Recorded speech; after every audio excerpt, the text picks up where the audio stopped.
Hi hello ಎಲ್ಲರಿಗೂ ನಮಸ್ಕಾರ. ಕನ್ನಡ ಕಿಚನ್ಗೆ ಸ್ವಾಗತ. ಇವತ್ತಿನ ವಿಡಿಯೋದಲ್ಲಿ ನಾವು ತುಂಬ ಸಿಂಪಲ್ ಆಗಿ ಆರೋಗ್ಯಕರವಾಗಿರುವ ಹುರುಳಿ ಸಾರನ್ನ ಹೇಗೆ ಮಾಡೋದು ಅಂತ ನೋಡೋಣ. ಈ ವಿಡಿಯೋ ನೋಡ್ತಿರೋರು ಪ್ಲೀಸ್ ನಮ್ಮ ಚಾನಲನ್ನು ಸಬ್ಸ್ಕ್ರೈಬ್ ಮಾಡ್ಕೊಳ್ಳಿ, ಹಾಗೆ ಬೆಲ್ ಐಕಾನ್ನ ಕ್ಲಿಕ್ ಮಾಡಿ. ಹುರುಳಿ ಸಾರು ಮಾಡೋದಕ್ಕೆ ನಾನಿಲ್ಲಿ ಮೊದಲಿಗೆ ಒಂದು ಕುಕ್ಕರ್ಗೆ 2 ಲೋಟ ಆಗುವಷ್ಟು ನೀರನ್ನು ಹಾಕಿದ್ದೀನಿ. ಈ ನೀರು ಸ್ವಲ್ಪ ಬಿಸಿಯಾದ ನಂತರ ಅದಕ್ಕೆ ನಾನು 1 ಬೌಲ್ ಆಗುವಷ್ಟು ಹುರುಳಿಕಾಳನ್ನ ಚೆನ್ನಾಗಿ ತೊಳೆದು ಹಾಕ್ತಿದ್ದೀನಿ. ಹಾಗೆ ಅದಕ್ಕೆ 1 ಟೊಮೆಟೊ ಕೂಡ ಹಾಕಿ ಲಿಡ್ ಕ್ಲೋಸ್ ಮಾಡಿ ಒಂದು 6 ವಿಸಿಲ್ನಷ್ಟು ಕೂಗಿಸ್ಕೊಳ್ತೀನಿ. ಈ ಹುರುಳಿಕಾಳೆಲ್ಲ ಚೆನ್ನಾಗಿ ಬೇಯೋದ್ರೊಳಗೆ ಅದಕ್ಕೆ ಬೇಕಾಗಿರುವಂಥ ಮಸಾಲಾನ ರೆಡಿ ಮಾಡ್ಕೊಳ್ಳೋಣ. ಮಸಾಲಾನ ಹುರಿಯೋದಕ್ಕೆ ನಾನಿಲ್ಲಿ ಮೊದಲಿಗೆ ಒಂದು ಫ್ರೈ ಪ್ಯಾನ್ಗೆ ಒಂದು ಅರ್ಧ ಸ್ಪೂನಷ್ಟು ಎಣ್ಣೆನ ಹಾಕ್ತಿದ್ದೀನಿ. ಈ ಎಣ್ಣೆ ಸ್ವಲ್ಪ ಬಿಸಿಯಾದ ನಂತರ ಅದಕ್ಕೆ 4 ಬ್ಯಾಡಗಿ ಮೆಣಸನ್ನ ಹಾಕಿದ್ದೀನಿ. ನೀವು ಖಾರಕ್ಕೆ ಎಷ್ಟಂತ ನೋಡಿ ಹಾಕ್ಕೊಳ್ಳಿ. ನಂತರ ಇದಕ್ಕೆ 1 ಸ್ಪೂನ್ ಆಗುವಷ್ಟು ಕೊತ್ತಂಬರಿ ಬೀಜ ಹಾಗೆ ಒಂದು ಅರ್ಧ ಸ್ಪೂನ್ ಆಗುವಷ್ಟು ಜೀರಿಗೆನ ಹಾಕಿ ಇದನ್ನ ಲೋ ಫ್ಲೇಮಲ್ಲಿ ಇಟ್ಟು ಚೆನ್ನಾಗಿ ಹುರ್ಕೊಂಡಿದ್ದೀನಿ. ಇಲ್ಲಿ ಹುರುಳಿಕಾಳು ಕೂಡ ಚೆನ್ನಾಗಿ ಬೆಂದಿದೆ. ಇದನ್ನ ನಾನು ಒಂದು ಪಾತ್ರೆಗೆ ಸೋಸ್ಕೊಳ್ತೀನಿ.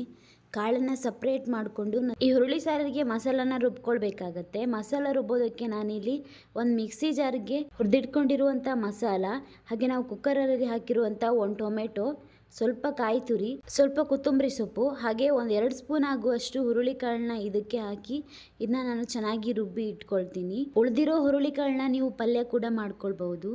ಇದೆಲ್ಲ ರುಬ್ಬಿ ಆದ ನಂತರ ನಾನು ಈ ಸಾರು ಮಾಡೋದಕ್ಕೆ ನಾನು ಸ್ಟವ್ ಆನ್ ಮಾಡಿ ಒಂದು ಬಾಣಲೆನ ಇಟ್ಕೊಂಡಿದ್ದೀನಿ.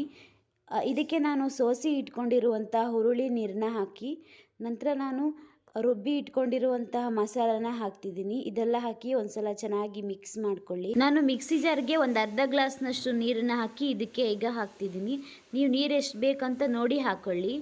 ಈಗ ಇದಕ್ಕೆ ರುಚಿಗೆ ತಕ್ಕಷ್ಟು ಉಪ್ಪು ಹಾಗೆ ಒಂದು 2 ಚಿಕ್ಕ ಪೀಸ್ನ ಬೆಲ್ಲನ ಹಾಕ್ತಿದ್ದೀನಿ.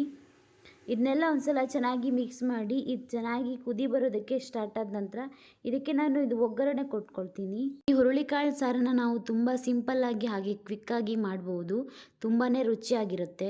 ಇದಕ್ಕೆ ನನಗೆ ಒಂದು ಒಗ್ಗರಣೆ ಕೊಡ್ತೀನಿ. ಒಗ್ಗರಣೆ ಕೊಡೋದಕ್ಕೆ ಒಗ್ಗರಣೆ ಪಾತ್ರೆಗೆ ಒಂದು ಸ್ವಲ್ಪ ಎಣ್ಣೆ ಬಿಸಿಯಾದ ನಂತರ ಸಾಸಿವೆ ಸ್ವಲ್ಪ ಸಿಡಿತಿದ್ದಂಗೆ ಸ್ವಲ್ಪ ಕರಿಬೇವು ಹಾಗೆ ಒಂದು ಒಣಮೆಣಸನ್ನ ಕಟ್ ಮಾಡಿ ಹಾಕ್ತಿದ್ದೀನಿ. ಇದನ್ನ ಈಗ ಹುರುಳಿ ಸಾರಿಗೆ ಹಾಕಿ ಒಂದ್ಸಲ ಚೆನ್ನಾಗಿ ಮಿಕ್ಸ್ ಮಾಡಿ ಸ್ಟವ್ ಆಫ್ ಮಾಡ್ಕೊಳ್ತೀನಿ. ನೀವು ಒಂದ್ಸಲ ಮನೆಯಲ್ಲಿ ಮಾಡಿ ನೋಡಿ ಹೇಗೆ ಬಂದಿದೆ ಅಂತ ಕಮೆಂಟ್ ಮಾಡಿ. ಹಾಗೆ ನಿಮಗೆ ಈ ವಿಡಿಯೋ ಇಷ್ಟ ಆದರೆ ಪ್ಲೀಸ್ ಒಂದು ಲೈಕ್ ಮಾಡಿ, ಶೇರ್ ಮಾಡಿ, ಕಮೆಂಟ್ ಮಾಡಿ, ಹಾಗೆ ನಮ್ಮ ಚಾನಲನ್ನು ಸಬ್ಸ್ಕ್ರೈಬ್ ಮಾಡಿಕೊಂಡು ಸಪೋರ್ಟ್ ಮಾಡಿ. Thank you.